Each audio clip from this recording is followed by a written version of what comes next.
ఎవడు అడ్డం వస్తే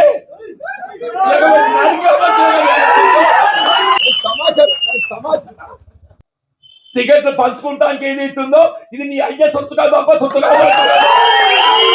ఇది నీ అయ్యే సొత్తు కాదు, అబ్బ సొత్తు కాదు అంటున్నాను. ఇది మా కాంగ్రెస్ కార్యకర్త హక్కు అని చెప్పంటున్నా.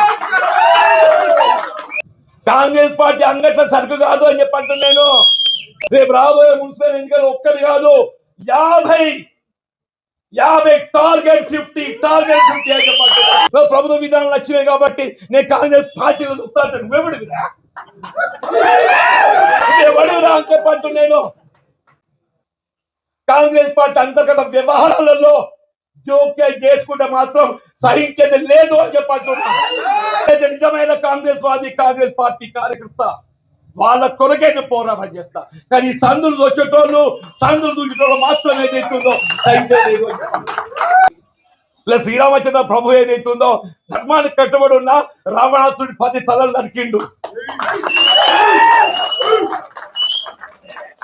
రావణాసుడి 10 తలలు నరికిండు. నువ్వెంత నీకు ఒక్క తలకాయ ఉంది.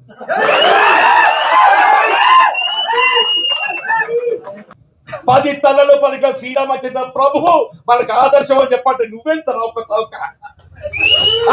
ప్రజాస్వామ్యం నిలబెట్టడానికి కొరకు, నా కార్యకర్తల హక్కులు నిలబెట్టడానికి కొరకు వాళ్ళు ఏదైతుందో ఆ చివరి క్షణం వరకు నేను పోరాటం చేస్తా, మీ హక్కు నిలబెడతా. పార్టీలో 50 స్థానాలు కైవసం చేసుకోవాలి.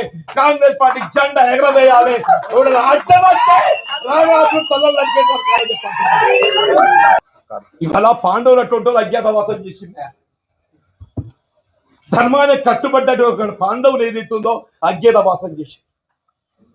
ఇక్కడ మనం అజ్ఞాతవాసం ఉన్నాం.